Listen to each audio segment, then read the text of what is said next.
Lama itu, ratusan ulama itu yang dulu sudah benar, mereka tuh nggak meleset, sudah betul. Tapi kenapa kok Imad bisa begitu yakin hanya dia yang benar, semua ulama salah, sehingga dari sini kita bisa kesimpulkan sudah jelas-jelas dia yang menyimpang. Salah satu tadi itu diantaranya dia mengabaikan dan menabrak tatanan ilmu nasab. Dari data-data yang saya ambil dari sumber-sumber itu, saya interpretasikan sehingga kemudian memunculkan sebuah kesimpulan sejarah historiografi bagaimana sebenarnya kedudukan dari nasab Ba'alawi tersebut. Dan inilah hari ini yang akan saya sajikan kepada Anda semua. Assalamualaikum warahmatullahi wabarakatuh. Bertemu lagi bersama saya di channel Seputar Cerita. Nah teman-teman, pertemuan kali ini saya akan mau membagikan satu video yang begitu sangat menarik untuk kita tonton, yaitu argumen Habib Hanif dan argumen Habib Said tentang soal keabsahan nasab Ba'alawi. Namun semua itu ditepis oleh Kiai Haji Imaduddin Utsman Al-Bantani dengan sangat gamblang dan sangat rinci. Seperti apa argumen Habib Hanif dan Kiai Haji Imaduddin Utsman Al-Bantani? Tanpa lama-lama, mari langsung kita simak videonya bersama-sama. Ya, ternyata ulama itu, ratusan ulama itu yang dulu sudah benar, mereka tuh nggak meleset, sudah betul. Tapi kenapa kok Imad bisa begitu yakin hanya dia yang benar, semua ulama salah, sehingga dari sini kita bisa kesimpulkan sudah jelas-jelas dia yang menyimpang. Salah satu tadi itu diantaranya dia mengabaikan dan menabrak tatanan ilmu nasab. Saya tadi udah tegaskan masalah syarat zaman yang itu merupakan syarat mutlak kata Imad dan kawan-kawan, itu adalah syarat yang dibuat-buat. Kalau ada kitab sezaman ya boleh-boleh saja, bagus-bagus saja, tapi itu bukan syarat mutlak yang kemudian karena nggak ada kitab tersebut lalu dianggap nasab tidak tersambung. Tadi kita sudah uraikan panjang lebar, saya kira yang masalah itu sudah tuntas. Kemudian di antara kaidah nasab berikutnya yang diabaikan, Saudara Imad ini selalu mengatakan nasab habaib Ba'alawi mardudun batil, tertolak, batal. Oh, bahkan mustahil, mustahil tersambung. Nah, ini nih lagi-lagi hal ini timbul karena mengabaikan klasifikasi nasab menurut ulama nasab. Ini penyimpangan terkait ilmu nasab juga. Kalau orang paham ilmu nasab ini basic sekali, hampir di semua kitab teori nasab ini yang dijadikan rujukan oleh Imad disebutkan, ya nasab itu ya setidak-tidaknya ada beberapa klasifikasi, ada beberapa perincian, saya ambil secara global. Setidak-tidaknya ada 4 bagian. Ada yang namanya nasab sahih atau nasab thabit. Nasab sahih ini adalah nasab alladzi ta'akkada thubutuhu bisilsilatin sahihah. Nasab yang telah dipastikan kebenarannya melalui rantai yang sah, ya mujma'un ala sihhatiha min qibalin nasabin al-muhaqqiqin, yang disepakati keabsahannya oleh para nasabah yang muhakkik. Di sini maksudnya disepakati setiap nasabah yang membahas nasab tersebut menganggap sah. Nah, kalau yang nggak bahas ya layun sabuli sakitin qaulun, kalau yang nggak bahas ya berarti dia nggak ada pendapat. Ini kita bicara setiap ulama nasab yang ngebahas nasab tersebut menganggap itu sah. Nah, itu nasab yang seperti ini dianggap sebagai nasab sahih atau disebut juga sahihun thabit. Nah, itu yang pertama. Dan para ulama dengan kesaksian mereka mengatakan nasab Ba'alawi termasuk kategori ini karena semua nasabah yang bahas nasab Ba'alawi menganggap ini nasab sah. Nggak ada satupun nasabah yang bahas nasab Ba'alawi kemudian menganggap nasabnya tidak sah, sehingga dia masuk kategori yang pertama. Dalam sejarahnya suku bangsa Arab ini banyak sekali, ya, yang kalau kita kembalikan kepada ilmu nasab itu ada yang disebut dengan istilahnya Qahtaniyun, Adnaniyun. Qahtaniyun ini terbagi 2 dia. Ada Qahtan bin Amir bin Sam bin Nuh kepada Nabi Allah Nuh. Satu lagi Qahtan bin Al-Humaisa. Qahtan bin Humaisa ini sampai dia kepada Nabi Allah Ismail bin Ibrahim alaihi wasallam. Nah, yang satu lagi Adnaniyun. Adnaniyun itulah yang melahirkan junjungan Nabi besar Muhammad sallallahu alaihi wasallam. Ya, yang kemarin diributkan oleh ya, Imad. Beliau ini Habib Said, teman-teman ya. Imad itu tiang. Tapi sekarang tiangnya sudah roboh. Kenapa? Karena yang disampaikan tidak didasari oleh ilmu pengetahuan, emosi, ya. Karena banyak orang-orang yang datang dia ke Rabithah Alawiyah yang ada di Tanah Abang itu minta nasab supaya disambungkan kepada Rasulullah Sallallahu Alaihi. Banyak yang tidak dapat itu, termasuk teman-teman kita tidak dapat. Akhirnya ngoceh lah dia, ngoceh lah, orang Arab dijelekkan, nasabnya Nabi juga dijelekkan. Ya, ini tidak punya etika namanya. Ya, etika. Iya, tidak ada nasab itu, tidak ada katanya. Lah kalau nasab tidak ada, hadis itu apa isinya? Isinya sanad. Sanad, haddatsana akhbarana. Isinya sanad. Kenapa kita ribut-ribut dengan sanad? Iya kan? Iya, kemana saja. Tidak usah yang namanya keturunan. Sanad keilmuan saja harus jelas. Kalau sanad keilmuannya tidak jelas, berarti dia belajar agamanya liar.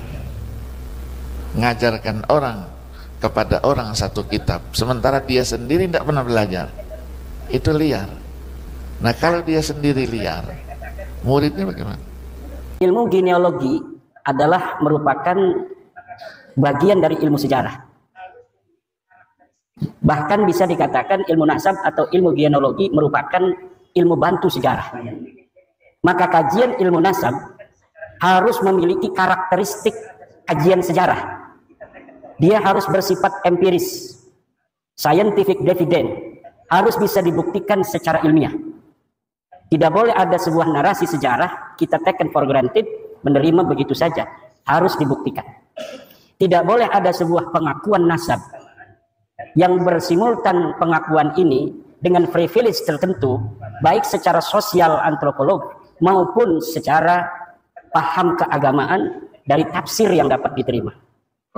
Ketika ada susunan nasab, umpama tentang baginda Nabi, dia mengaku merupakan bagian dari keturunan baginda Nabi besar Muhammad SAW, maka kita harus uji di meja saintifik, harus dibuktikan secara ilmiah berdasarkan metodologi kajian ilmiah sejarah yang dapat diterima bersama, bukan hanya diterima oleh ahli nasab, tapi juga logika kebenarannya dapat diterima oleh semua orang. Saya kecil-kecilan mengkaji nasab orang yang mengaku keturunan Nabi di Indonesia dari klan Ba'alawi, yang sama ini mengaku sebagai keturunan daripada baginda Nabi besar Muhammad SAW. Saya gunakan prosedur di dalam kajian penelitian sejarah. Yang pertama adalah heuristik. Saya kumpulkan sumber-sumber sejarah, sumber-sumber yang membantu penelitian saya di dalam bagaimana menguji kebenaran sebuah tesis pengakuan berdasarkan silsilah-silsilah urutan nasab yang ada bahwa dia merupakan keturunan Nabi, baik dari manuskrip-manuskrip zaman masa lalu sesuai dengan zamannya maupun dari kitab-kitab yang sudah dicetak. Kemudian saya melakukan verifikasi sumber, saya kritik, saya verifikasi validitas dan orisinalitasnya.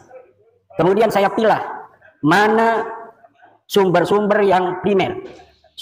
Adakah sumber yang langsung ditulis oleh orangnya atau ditulis oleh orang lain tetapi dia pernah bersama dengan orang-orang yang ditulis dengan nasab itu, atau sumber itu tidak sezaman tetapi masih begitu dekat yang dapat melacak sebuah kebohongan apabila apa yang dikatakan sebelumnya adalah merupakan sebuah kebohongan. Setelah mengadakan verifikasi dan memilah, kemudian saya melakukan interpretasi sumber. Dari data-data yang saya ambil dari sumber-sumber itu, saya interpretasikan sehingga kemudian memunculkan sebuah kesimpulan sejarah, historiografi, bagaimana sebenarnya kedudukan dari nasab Ba'alawi tersebut. Dan inilah hari ini yang akan saya sajikan kepada Anda semua.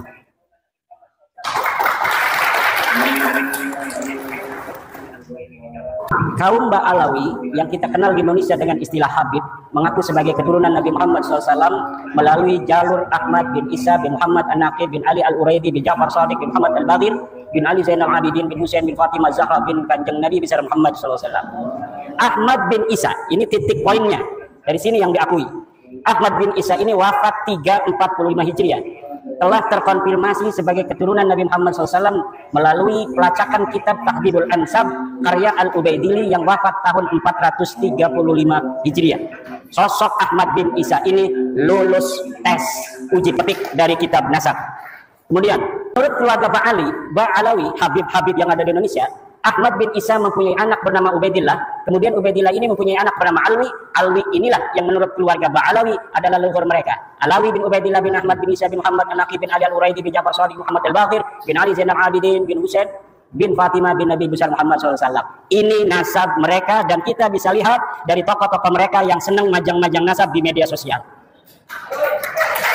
Semuanya akan bermuara kepada seseorang yang bernama Alwi yang disebut sebagai anak Ubaidillah. Ubaidillah ini adalah katanya anak Ahmad bin Isa. Ahmad bin Isa telah sahih sebagai keturunan Nabi, selesai atau lulus uji petik dari kitab-kitab yang ada pada zamannya yang primer atau yang sekunder. Tetapi apakah betul seorang yang bernama Ahmad bin Isa ini mempunyai anak bernama Ubaidillah? Namun nasab ini tertolak. Saya senang kalau menulis bikin kesimpulan dulu, biar orang itu tidak mengira-ngira. Karena urutan nasab seperti ini baru muncul dalam kitab keluarga Ba'alawi setelah 550 tahun pasca wafatnya Ahmad bin Isa. Tadi kita kenal wafatnya 345. Sedangkan kitab-kitab nasab yang paling dekat dengan masa hidupnya Ahmad bin Isa, yaitu kitab nasab yang ditulis di abad ke-5, tidak menyebutkan bahwa Ahmad bin Isa mempunyai anak bernama Ubaidillah. Mulai dari kitab abad ke-5, ke-6, ke-7, ke-8, tidak menyebutkan Ahmad bin Isa mempunyai seorang anak yang namanya Ubaid atau Ubaidillah. Kitab abad ke-5, Muntaqilat Talibiyah, karya Abu Ismail Toba-Toba, yang wafat tahun 400 Hijriah menyebutkan bahwa sebagian anak Ahmad bin Isa adalah Muhammad yang tinggal di Roy, tidak ada Ubaid. Kitab abad ke-5 Tahdhibul Ansab karya Al-Ubaidili yang wafat tahun 435 menyebutkan pula bahwa sebagian anak Ahmad bin Isa adalah Muhammad. Kitab abad ke-5 Al-Mazdi karangan Al-Umari wafat 490 menyebut pula bahwa sebagian anak Ahmad bin Isa adalah Muhammad. Kitab abad ke-5 sepakat tidak menyebutkan bahwa Ubaidillah sebagai anak Ahmad bin Isa. Namun masih ada kesempatan. Kitab-kitab abad ke-5 tersebut masih membuka masuknya nama lain dari anak-anak Ahmad bin Isa, karena kalimat yang dipakai adalah kalimat yang tidak menunjukkan makna terbatas atau hasr, menggunakan kalimat sebagian dari anaknya adalah Muhammad. Kitab abad yang dapat terlacak ada dan sudah dicetak abad ke-5, 3 ini sepakat bahwa tidak ada anak Ahmad bin Isa bernama Ubaidillah. Next. Kitab abad ke-6 Asy-Syajarah Al-Mubarakah yang ditulis tahun 597 Hijriah karya dari Imam Fahru Razi yang wafat 606 Hijriah menyebutkan bahwa keturunan Ahmad bin Isa hanyalah dari 3 putranya, yaitu Muhammad, Ali, dan Husain. Ini sudah hasr. Imam Al-Fahru Razi ketika menyatakan anak Ahmad hanya 3 menggunakan jumlah ismiyah faqibuhu min salasati banin. Menurut ulama nasab, apabila kitab nasab menggunakan terma jumlah ismiyah, ini menunjukkan makna asal atau terbatas. Berbeda ketika ulama nasab menggunakan jumlah fi'liyah semisal fa'aqaba min salasati banin, ini masih memungkinkan ada nama lain selain 3. Tapi ketika terma kalimat menggunakan jumlah ismiyah seperti Asy-Syajarah Al-Mubarakah seperti itu, maka berarti yang bisa direkam secara meyakinkan oleh Imam Al-Fahru Razi berdasarkan ilmunya adalah bahwa anak Ahmad bin Isa hanya 3, yaitu Muhammad, Ali, dan Husain. Tidak ada Ubaid. Begitu pula lafaz salah satu banin merupakan isim adad bilangan. Menurut ahli usul fikih, lafaz adad merupakan salah satu lafaz khusus. Jika dikatakan fa kafaratuhu it'amu asyarati masakin, maka maksudnya adalah 10 orang miskin, tidak kurang tidak lebih. Maka ketika di abad ke-9, 550 tahun setelah wafatnya Ahmad bin Isa, dikatakan bahwa Ahmad mempunyai anak bernama Ubaidillah, maka nama itu tertolak. Lalu dari mana Imam Fahru Razi mengetahui 3 ini? Tanpa adanya referensi yang disebutkan dalam kitab Asy-Syajarah Mubarakah, inilah yang dikritisi oleh Rumel Abbas misalnya dan yang lain sebagainya. Imam Fahru Razi, saudara, ketika menyebut anak Ahmad bin Isa hanya terbatas pada 3 saja, ini sangat bisa dipercaya. Kenapa? Karena ia tinggal di kota Roy di Iran. Sedangkan di Roy banyak anak keturunan Ahmad bin Isa dari jalur Muhammad bin Ahmad bin Isa. Kitab abad ke-7. Ini tadi abad ke-6 sudah dihasar bahwa anaknya cuma 3. Sekarang bagaimana reportase dari kitab-kitab yang ada yang sampai kepada kita dari abad ke-7, ke-8 dan ke-9 awal. Kitab abad ke-7 Al-Bahri, karangan Imam Al-Marwazi yang wafat 614 Hijriah, juga tidak menyebut nama Ubaidillah sebagai anak Ahmad bin Isa. Ia hanya menyebutkan bahwa sebagian anak Ahmad bin Isa adalah Muhammad. Kitab abad ke-8 Al-Asili, karya At-Taqtaqi, yang wafat 709 Hijriah, menyatakan bahwa sebagian anak Ahmad bin Isa adalah Muhammad. Kitab abad ke-8 As-Sabatul Musan, karya Ibnu Al-Araj Al-Husaini, yang wafat 787 Hijriah, menyatakan bahwa sebagian anak Ahmad bin Isa adalah Muhammad. Kitab abad 9 Umdatul Talib, karya Ibnu Inabah, yang wafat tahun 828 Hijriah, menyatakan bahwa sebagian anak Ahmad bin Isa adalah Muhammad. Maka ada 8 kitab nasab yang sudah saya sebutkan, yang membentang mulai dari abad ke-5, ke-6, ke-7, ke-8 dan ke-9 awal, sepakat bahwa Ahmad bin Isa tidak mempunyai anak bernama Ubaidillah, dan di abad ke-6 sudah dihasar bahwa anak Ahmad bin Isa hanya 3. Maka masuknya nama Ubaidillah sebagai anak Ahmad bin Isa tidak bisa dianggap sah. Next. Kapan muncul nama Ubaidillah sebagai anak Ahmad bin Isa? Ubaidillah muncul sebagai anak Ahmad bin Isa pada abad 9 Hijriah. Dimunculkan oleh Habib Ali bin Abu Bakar As-Sakran yang wafat 895 Hijriah. Dalam kitabnya Al-Burqa Al-Musiqah dengan menghusnuzoni. Ini bahasa saya. Kalau bahasa Tengku ini nggak boleh katanya husnuzon itu.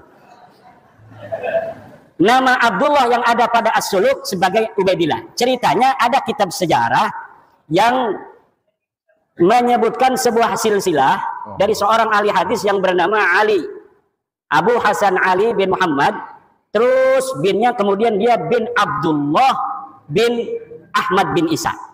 Lalu kata keluarga Habaib ini, oh saya punya leluhur namanya Ubaid, mungkin Ubaid ini adalah Abdullah. Maka kemudian diurutlah nasabnya dengan menghusnudzoni nama leluhurnya Ubaid ini sebenarnya namanya adalah Abdullah, yang kemudian ditasgir menjadi Ubaidullah. Lanjut. Ini ada keterangannya. Di tahun 732 sudah ada orang yang dicatat kitab As-Suluk sebagai anak Ahmad bin Isa. Selain dari 3 anaknya yang disebut dalam As-Sajalah Mubarakah. Namanya Ali dari keluarga Bajadid Abu Alwi. Katanya ia keturunan Ahmad bin Isa dari anaknya yang bernama Abdullah. Nama lengkapnya Abu Hasan Ali bin Muhammad bin Ahmad bin Jadid bin Ali bin Muhammad bin Jadid bin Abdullah bin Ahmad bin Isa. Nama Abdullah inilah yang dihusnuzoni oleh Ali As-Sakran sebagai Ubaid, di mana leluhurnya dulu bernama Ubaid. Lalu ia memahami bahwa Ubaid ini sebenarnya Ubaidillah dan Ubaidillah ini sebenarnya adalah Abdullah yang ditulis di kitab As-Suluk. Sejak itulah keluarga As-Sakran menulis silsilah leluhurnya sebagai Ba'alwi. Lalu apakah ini aman? Kita lihat. Sayangnya silsilah Ba'alwi Bajadid juga sebenarnya bermasalah karena ternyata kitab As-Suluk ada 3 manuskrip riwayat yang berbeda. Jadi manuskrip As-Suluk yang dikarang 732 sampai kepada Ali As-Sakran 895 yang nyampe ke beliau hanya salah satu manuskrip yang dicetak daripada 3 manuskrip sebenarnya yang ada. Yang mana yang benar? Wallahu a'lam bishawab. Yang jelas ad-dalilu idza tarakahul ihtimalu saqata bihil istidlal. Sebuah dalil apabila telah masuk di dalamnya ada kemungkinan ihtimal yang tidak qat'i, maka dia tidak boleh dijadikan lagi sebagai dalil. Manuskrip pertama silsilah Jadid terdapat dalam manuskrip di Paris berangkat tahun 810 Hijriah. Manuskrip itu menyebutkan bahwa Abu Hasan Ali bin Muhammad bin Ahmad bin Hadid bin Ahmad bin Isa. Tidak ada nama Abdullah. Sedangkan tadi Ali As-Sakran menyambungkan nasabnya kepada Ahmad bin Isa melalui Abdullah karena dia punya leluhur yang namanya Ubaid, kemudian dihusnuzoni sebagai Abdullah. Sekarang Abdullahnya di sini di dalam manuskrip Paris ini tidak ada. Lalu bagaimana? Ya putus, rungkad. Nah ini ada manuskrip dari Parisnya. Kalau kita bicara sejarah harus scientific evidence yang dapat dibuktikan dalam meja ilmiah. Dari manuskrip ini, bagaimana seorang Abu Hasan Ali yang disebut As-Suluk wafat tahun 620 Hijriah. Ini Abu Hasan Ali disebut dalam kitab As-Suluk. As-Suluk ini adalah kitab sejarah yang menjadi pandoman orang-orang Yaman untuk mengurutkan silsilah keyamanan mereka hari ini. Dan ini dapat dipercaya kitab As-Suluk. Maka banyak orang-orang yang mencantolkan diri dalam sejarah asli As-Suluk agar leluhur mereka nampak menyejarah. Walaupun dulunya leluhur mereka tidaklah terjadi sesuatu hal yang membanggakan dan berprestasi. Hanya menjadi urutan kelima dari nasab Ahmad bin Isa. Saya ulangi, dari manuskrip ini bagaimana seorang Abu Hasan Ali yang disebut As-Suluk wafat 620 Hijriah hanya menjadi urutan kelima dari nasab Ahmad bin Isa yang wafat 345 Hijriah. Berarti setiap generasi baru Setiap generasi baru mempunyai anak di umur 55 tahun. Dan ini tidak masuk akal dalam ilmu genealogi, di mana setiap generasi dengan generasi berikutnya berjarak lahir dan wafat rata-rata harusnya 33 tahun. Dan dengan manuskrip ini, cantolan Habib Ali As-Sakran menjadi bias dan tidak sah. Karena apa? Karena Habib Ali As-Sakran mencantolkan keluarganya ke Ba'alawi karena ada nama Abdullah yang disebut As-Suluk. Sedangkan di dalam manuskrip As-Suluk versi Paris ini, Abdullahnya teaya. Silakan. Next. Manuskrip kedua As-Suluk. Manuskrip kedua As-Suluk silsilah jadid adalah Abu Hasan Ali bin Muhammad bin Ahmad bin Hadid bin Abdullah bin Ahmad bin Isa. Dalam manuskrip 2 ini, nama Abdullah memang ada, namun jumlah nama hanya 6. Ada tambahan nama Abdullah dari versi manuskrip yang pertama. Perkiraan jarak wafat dan lahir antara nama-nama itu 45 tahun. Walau lebih muda dari manuskrip sebelumnya, tetapi tidak masuk akal. Ditambah dari sini, dipahami bahwa nasab Bajadid ini mudtoribah, berubah-ubah, yang menunjukkan bahwa nasabnya ada masalah, sulit untuk dikatakan sahih. Lanjut.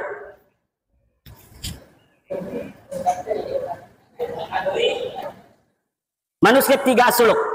Manuskrip 3 As-Suluk silsilah hadith adalah atau jadid Abu Hasan Ali bin Muhammad bin Ahmad bin Hadid bin Ali Muhammad bin Hadid bin Abdullah bin Ahmad bin Isa. Silsilah inilah yang dicetak dan ditahqiq oleh Al-Aqwa tanpa menyebutkan dari versi manuskrip manakah silsilah ini diambil. Bisa jadi silsilah semacam ini tidak ada dalam manuskrip manapun. Ia mentahqiqnya dan menambahinya berdasar pengetahuannya dari literasi Ba'alawi saat ini. Jika manuskrip pertama yang sahih, maka pencantolan Habib Ali As-Sakran gagal total. Karena nasab Ba'alawi saat ini adalah furu' dari usul nasab Bajadid. Ketika usulnya batal, maka furu'nya juga batal. Ini penting dan belum diungkapkan siapapun. Keluarga As-Sakran bukan Ba'alawi. Nampaknya kitab As-Suluk karya Imam Al-Janadi wafat 732 Hijriah adalah kitab sejarah yang menjadi pegangan latar belakang konstruksi nasab Ba'alawi dan sejarahnya. Nasab dan sejarah Ba'alawi yang ahistoris disusun sedemikian rupa menggunakan latar belakang sejarah yang terdapat dalam kitab As-Suluk. Penulis yakin secara ilmiah bahwa keluarga As-Sakran sebelumnya tidak dikenal dengan nama Ba'alawi. Nama Ba'alawi keluarga As-Sakran itu dikenal setelah kitab Al-Burqah dan kitab Al-Jauharus Safaq ditulis, yaitu milik Habib Abu Bakar As-Sakran dan Imam Al-Khatib. Seperti film fiksi sejarah Arya Kamandanu yang skenarionya ditulis berlatar belakang sejarah Majapahit. Ada orang namanya Ba'alawi dulu, ada silsilahnya ditulis dalam kitab sejarah.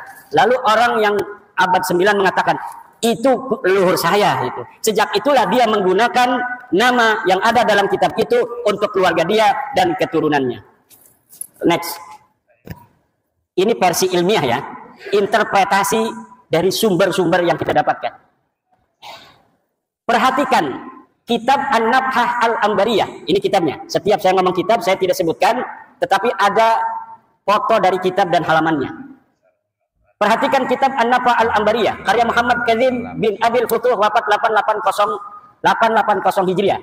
Dalam kitab itu di halaman 53 disebutkan bahwa Banu Abi Alwi adalah Abu Alwi bin Abil Jadid bin Ali bin Muhammad bin Ahmad bin Jadid. Dalam kitab itu, ulama yang hidup di abad 9 dan tinggal di Yaman sama sekali tidak menyebut nama-nama keluarga Ali As-Sakran yang ada pada masa itu atau sebelumnya. Seperti Faqih Muqaddam Muhammad Sohaib Mirbad sebagai Ba'alawi. Ia hanya menyebut keluarga Jadid. Padahal pengarang kitab An-Nabhah Al-Ambariyah ini hidup semasa dengan Ali As-Sakran. Kalau pada masa itu dan sebelumnya keluarga Habib Ali As-Sakran dikenal sebagai Ba'alawi, tentunya Muhammad Kazim akan menulis contoh-contoh Ba'alawi selain dari Jadid disebutkan, yaitu dari keluarga-keluarga Faqih Muqaddam dan sebagainya. Ini membuktikan bahwa keluarga Ba'alawi yang terkenal itu hanyalah dari keluarga Jadid. Keluarga Ali As-Sakran dan leluhurnya sebelumnya bukan keluarga Ba'alawi. Jika keluarga As-Sakran dikenal dengan nama Ba'alawi, tentu Abil Futuh yang hidup sejaman dengan As-Sakran akan menyebut minimal satu nama yang mengindikasikan bahwa keluarga As-Sakran adalah bagian dari Ba'alawi. Perhatikan kitab An-Nabhah Al-Ambariyah halaman 53. Di sini nggak kelihatan, silahkan di Google saja. Next. As-Sakran hanya bisa menyebut dua nama keluarga Jadid. Habib Ali As-Sakran yang mengatakan bahwa Jadid yang ada dalam kitab sejarah itu As-Suluk adalah saudara dari Alwi, leluhur dia. Hanya bisa menyebutkan dua nama keluarga Jadid. Dua nama itu persis sama dengan yang disebut kitab As-Suluk, yaitu Abu Hasan Ali dan Abdul Malik yang berketurunan di India. Jika Jadid adalah betul-betul saudara Alwi leluhurnya yang ditulis, dan ini pun saya yakin tidak ada orangnya, tentu akan banyak nama-nama selain keduanya yang diketahui Ali As-Sakran. Tapi mengapa As-Sakran seperti orang asing di keluarga Bajadid hanya mengetahui 2 nama dari keluarga Bajadid yang diketahui dari kitab As-Suluk, yang bukan hanya diketahui oleh dia, kita juga mengetahui bahwa keluarga Jadid mempunyai 2 nama yang tertulis dalam sejarah, yaitu Abu Hasan Ali dan Abdul Malik. Apa bedanya saya dengan dia? Sama-sama mempunyai 2 nama saja, padahal dia mengaku sebagai keluarga besarnya. Silakan. Makam Ahmad bin Isa ditemukan setelah 602 tahun. Ahmad bin Isa yang wafat tahun 345 Hijriah, makamnya hari ini berada di Husaisah. Lalu apakah makam itu sudah dikenal sejak tahun wafatnya itu, yaitu 345? Al-Janabi 732 Hijriah tidak merekam adanya makam Ahmad bin Isa, padahal ia sejarawan yang rajin mencatat nama-nama makam yang dijarahi dan dianggap berkah. Artinya, pada tahun 732 Hijriah itu, makam Ahmad bin Isa belum dikenal seperti saat ini. Telah berjarak 387 tahun sejak wafatnya, makam Ahmad bin Isa belum dikenal orang. Ini dalam reportase As-Suluk yang rajin jarahin makam, tetapi dia mencatat nama makam-makam lain, tidak mencatat nama Ahmad bin Isa yang katanya sudah wafat 345 Hijriah di Yaman. Ini orang Yaman, Al-Janabi. Syekh Ahmad bin Hasan Muallim menyatakan, tidak ada dalam sejarah Yaman makam diagungkan yang di atasnya ada mashhad dan masjid sampai separuh abad 5, kecuali yang disebut sebagai Masjid Syahidain di San'a, Al-Kuburiyah fil Yaman 176. Lalu kapan berita bahwa Ahmad bin Isa ini dimakamkan di Husaisah? Berita awal yang didapatkan adalah Ba Makhrama 947 Hijriah. Dalam kitabnya Qaladatun Nahar fi Wafayat A'yani Dahr disebutkan bahwa makam Ahmad bin Isa di Husaisah. Qaladatun Nahar fi Wafayat A'yani Dahr 2/518 Asy-Syamilah. Berarti berita bahwa Ahmad bin Isa dimakamkan di Husaisah baru setelah 602 tahun setelah wafatnya Ahmad bin Isa. Kitab tersebut pula menyebutkan bahwa keyakinan makam Ahmad bin Isa di Husaisah itu karena Habib Abdurrahman bin Muhammad berziarah di situ dengan isyarah adanya cahaya yang nampak di atas sananya. Jadi ditemukannya makam itu setelah ratusan tahun bukan karena adanya kitab sejaman yang menyebutkannya, tetapi berdasarkan isyarah spiritual. Diceritakan di situ bagaimana cara menemukannya, yaitu dengan meminta doa kemudian melihat cahaya. Ada cahaya di situ maka ditetapkanlah makamnya di situ. Dan sekarang banyak terjadi seperti itu, makam-makam baru yang dulunya kita tidak mengetahui pernah ada makam di situ, kemudian sekarang ada makam. Ini masih mending, tidak merampok siapa-siapa, dia hanya berbohong. Makamnya sudah ada namanya, kemudian namanya dibelokin kemana-mana, tidak sesuai dengan tradisi riwayat dari keluarganya sendiri.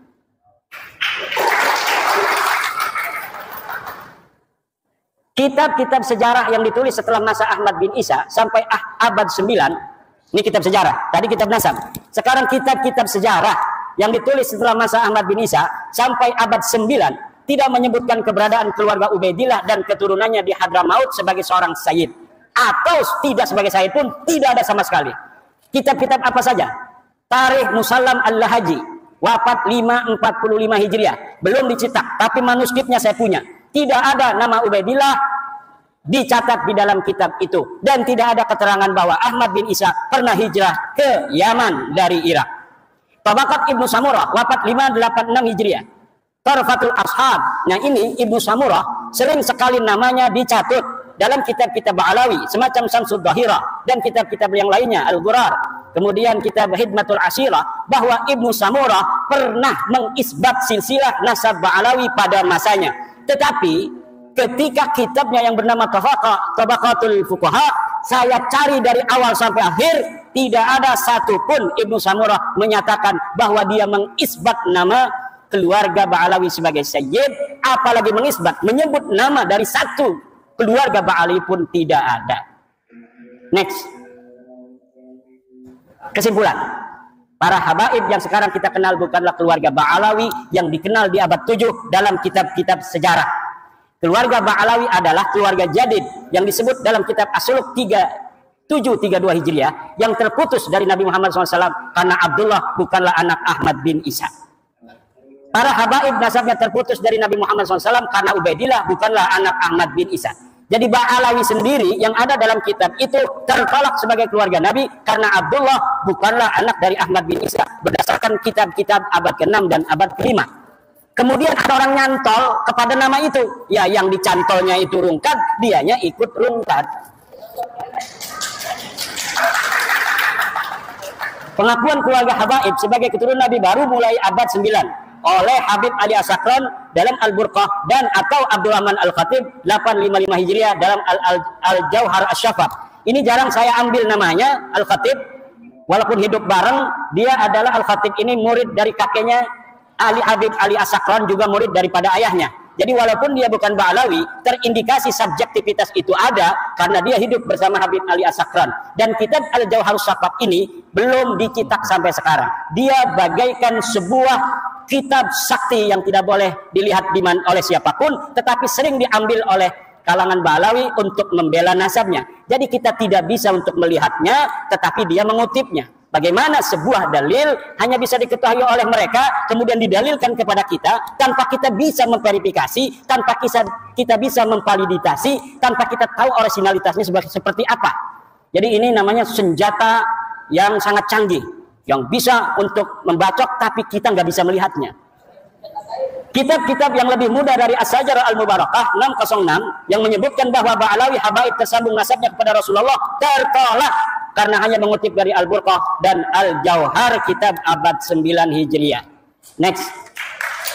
Terakhir, usaha yang perlu ditempuh Habaib agar nasabnya tersambung.